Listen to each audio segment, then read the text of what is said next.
how much rest should you be taking between sets? This is going to be highly variable dependent upon the individual and their own fitness levels. It will also vary based on the phase that you're in.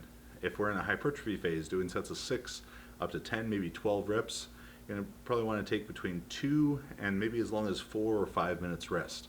The shorter rest periods, of course, are going to be for athletes who are more fit, who have better aerobic capacity.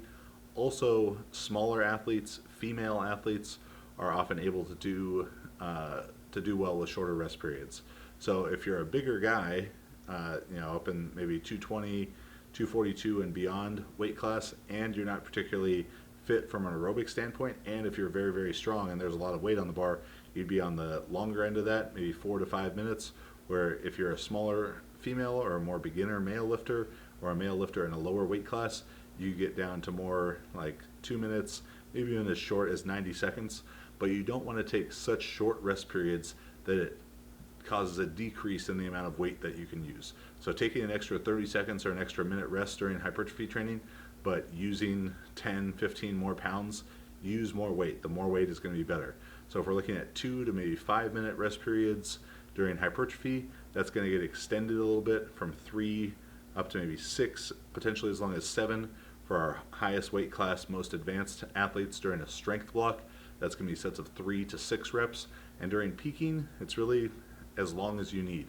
I wouldn't let it get any longer than what you would potentially have during a meet, which is going to be 8 to 12 minutes. So you don't want to be taking 20 minutes between lifts during peaking, but 6 minutes up to maybe 12 at the absolute maximum, 15 if you're an extremely strong lifter, maybe going for max singles in the squat and knee wraps. I could see lifters taking as much as 15 minutes. There's definitely times where I've taken 15 minutes, but those are all things to take into account. Again, remember, it's variable.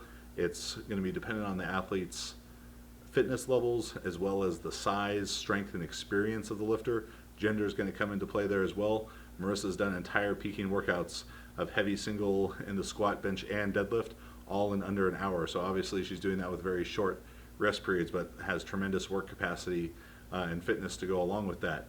So take all those into account, and more than anything, be consistent.